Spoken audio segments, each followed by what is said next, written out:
किसी को भी शंकराचार्य का वो नहीं है, क्या कहेंगे इस वक्त? माने किसी को नहीं है मतलब इस देश में अब शंकराचार्य ही नहीं रहेगा, किसी को नहीं। इसका मतलब तो यही हुआ कि अब इस देश में कोई शंकराचार्य रहेगा ही नहीं। आपका आ रहा था। अगर ऐसा कह रहे हैं तो ये तो बहुत आपत्तिजनक बात है। अगर उनका आशय ये नहीं है बल्कि ये है कि जिस किसी को नहीं है तो बिल्कुल सही है, जिस किसी को तो नहीं ही है। लेकिन जो शंकराचार्य है उसको तो शंकराचार्य लिखना पड़ेगा। जैसे उन्होंने उदाहरण दिया कि हर कोई मुख्यमंत्री अपने को नहीं लिख सकता, हर कोई अपने को नेता प्रतिपक्ष नहीं लिख सकता, लेकिन जो है मुख्यमंत्री आदित्यनाथ मुख्यमंत्री हैं उनको तो लिखना पड़ेगा। माता प्रसाद जी अगर नेता प्रतिपक्ष हैं तो उनको तो लिखना पड़ेगा।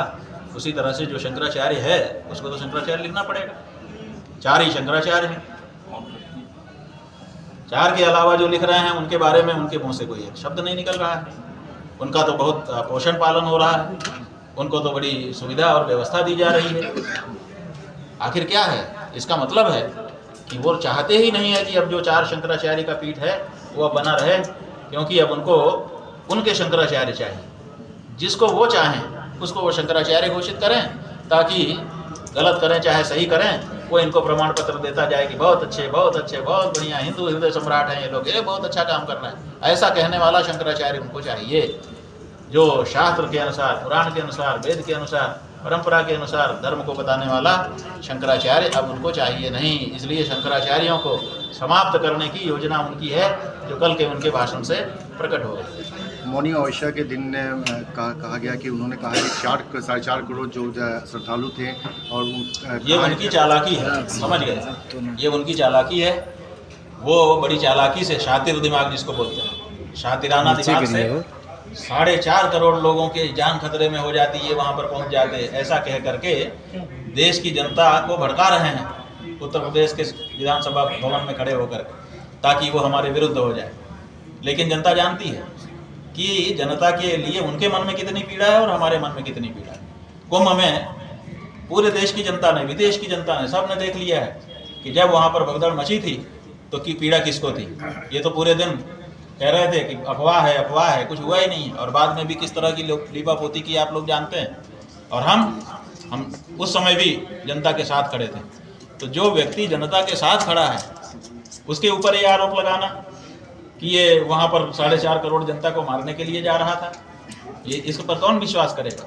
असल में ये काल्पनिक प्रश्न उठा करके जनता को हमारे विरुद्ध खड़ा करना चाहते हैं, और अपने द्वारा जो अपराध किया गया है, जो अत्याचार अन्याय किया गया है, उसको जस्टिफाई करना चाहते हैं, जो कि हो नहीं पा रहा है।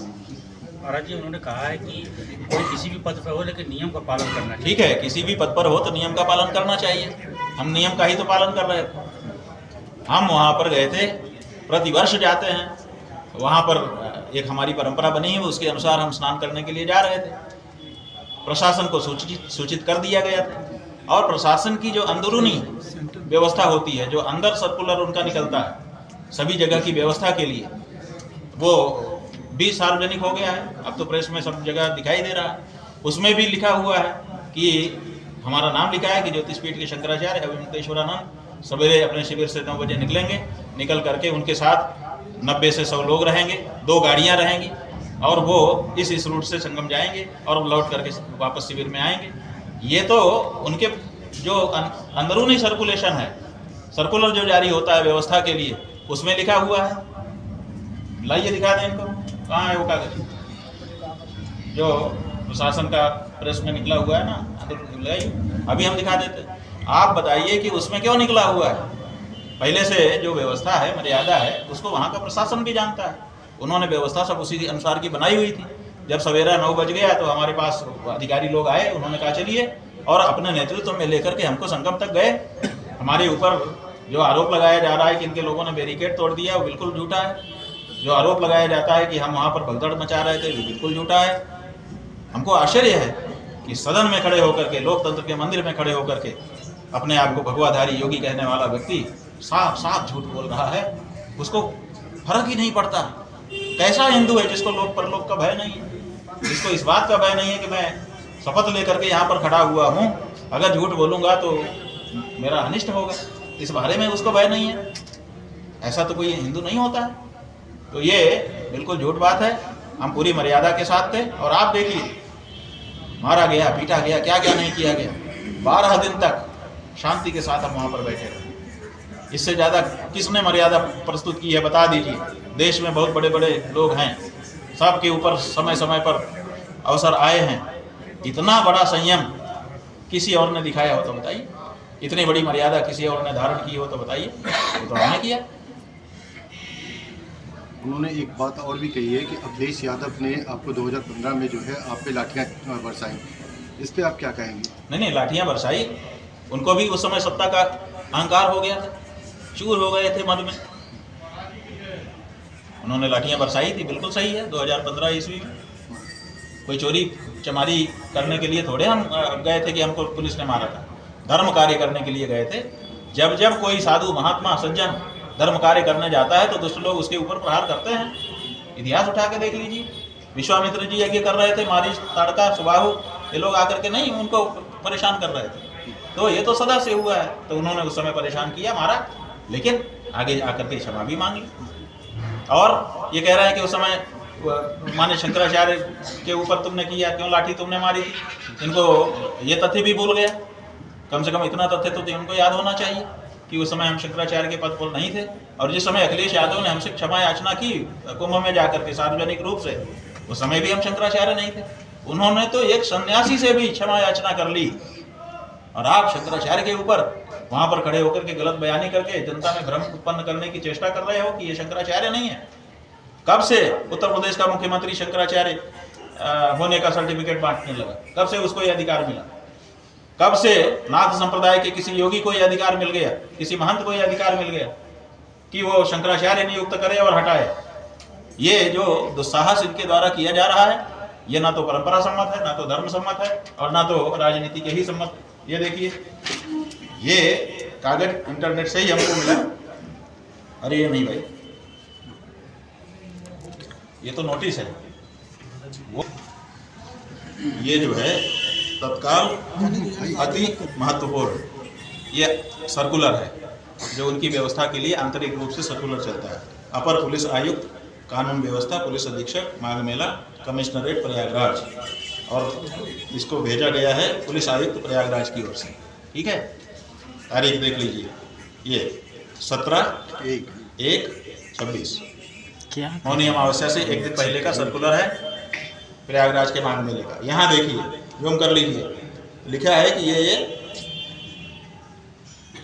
ज्योतिष पीठाधीश्वर जगत गुरु शंकराचार्य स्वामी श्री अभिमुक्तेश्वरानंद जी की नेतृत्व में मौनी अमावस्या के अवसर संख्या 90-100 साधु संतों द्वारा शिविर से दिनांक 18/1/2026 को प्रातः समय 9 बजे अपने निजी वाहन संख्या 2 माने 2 वाहनों से शिविर से प्रस्थान कर त्रिवेणी संगम पर पहुंचकर स्नान पूजन किए जाने के पश्चात वापस अपने शिविर में आगमन किया जाना प्रस्तावित है।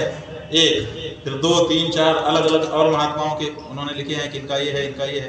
तो आप देखिए कि नंबर 1 पर हमारा है और लिखा हुआ है कि ये 90 से 100 लोगों के साथ, और 2 वाहन भी लिखे हुए हैं। हम तो वाहन ले ही नहीं गए, इसमें तो 2 वाहन भी उन्होंने जो परंपरा जानते हो उन्होंने सोच लिया होगा कि 2 वाहन भी साथ रहेंगे। तो आप देखिए कि हम कौन सी मर्यादा तोड़ रहे थे। पुलिस आयुक्त प्रयागराज के द्वारा जारी ये सर्कुलर, उनका इनर सर्कुलर है, उसमें कैसे ये कार्यक्रम 17 तारीख को जारी हो रहा था। अगर हमने कुछ भी ऐसा अनुचित किया होता, मनमाना किया होता, तो ये सर्कुलर कैसे एक दिन पहले उनका जारी था। जो समय इसमें लिखा है, जो जगह लिखी है, वैसे ही हम निकले, वैसे ही सब कुछ हुआ। उनके यही अधिकारी आकर के हमको लेकर के गए, उन्होंने ही बैरिकेड खुलवाया। तो जब सब कुछ वो कर रहे हैं तो फिर हमारे ऊपर इस तरह का आरोप वो भी सदन में खड़े होकर के लगा रहे हैं। इसका मतलब है कि अब झूठ बोलने में उनको परहेज नहीं रहा, और उनके मन से पाप बोध समाप्त हो चुका है कि पाप भी कोई चीज़ होती है। और यही पतन की निशानी है। जिस समय किसी को पाप बोध समाप्त हो जाए कि कोई पाप भी होता है, पुण्य भी होता है, जिस समय समाप्त हो जाता है उसी समय से उस व्यक्ति का पतन शुरू हो जाता है। ऐसा धर्मशास्त्र कहते हैं। महाराज जी, सदन में उन्होंने कहा इस शब्द को कि कानून का पालन करते भी हैं और करवाना भी आता है। ये करवाना भी आता है। ये जो भाषा है ना जी, ये मुख्यमंत्री समझ रहे हैं ना जी, ये गुंडागिर्दी की भाषा है। उसको कानून में वहाँ सदन में खड़े होकर के बोल रहे हैं, और पूरे देश में ये प्रसिद्धि हो गई है कि उत्तर प्रदेश का मुख्यमंत्री गुंडे जैसा व्यवहार करता है। जहाँ देखो बुलडोजर चढ़ा देना, ये कर देना, वो कर देना, मनमाना ही तो हो रहा है। सुप्रीम कोर्ट कई बार कह चुका, हाई कोर्ट कई बार कह चुका, फर्क ही नहीं पड़ रहा। जिसको चाहो उसको लपेट दो, एनकाउंटर के नाम पे जिसको चाहो मार दो, ये सब हो रहा है। कानून का राज है कहाँ? महाराज जी, और बातें बहुत बड़ी बड़ी। हाँ जी, गौ रक्षा को लेकर आपने 40 दिन का समय दिया था, आज 10 से 12 दिन बीत गया है, तो आगे क्या रहेगा? बात यह है कि जो समय दे दिया है, हमारे यहाँ 40 दिन का कालखंड जो है ना, ये साधना के लिए बहुत बड़ा काल माना जाता है। हमारे यहाँ इसलिए चालीसा, हनुमान जी का चालीसा, शिव जी का चालीसा पढ़ा जाता है। चालीसा का मतलब कोई भी साधना, जैसे मंत्र सिद्ध करना चाहते हैं तो 40 दिन, सवा महीने समझो, 40 दिन तक अगर आप निरंतर किसी एक उसमें रहते हो तो वो सिद्धि हो जाती है। तो हमने इसीलिए 40 दिन दिया है, अपने धार्मिक पैमाने पर दिया है। वो 40 दिन की प्रतीक्षा हम कर रहे हैं, और 40 दिन बीत जाएगा तो स्वाभाविक है अगर वो खरे उतरेंगे तो उनका अभिनंदन किया जाएगा, और अगर वो खरे नहीं उतरेंगे तो उनके लिए धिक्कार बोला जाएगा और उनको अपने समाज के लोगों से बाहर समझा जाएगा।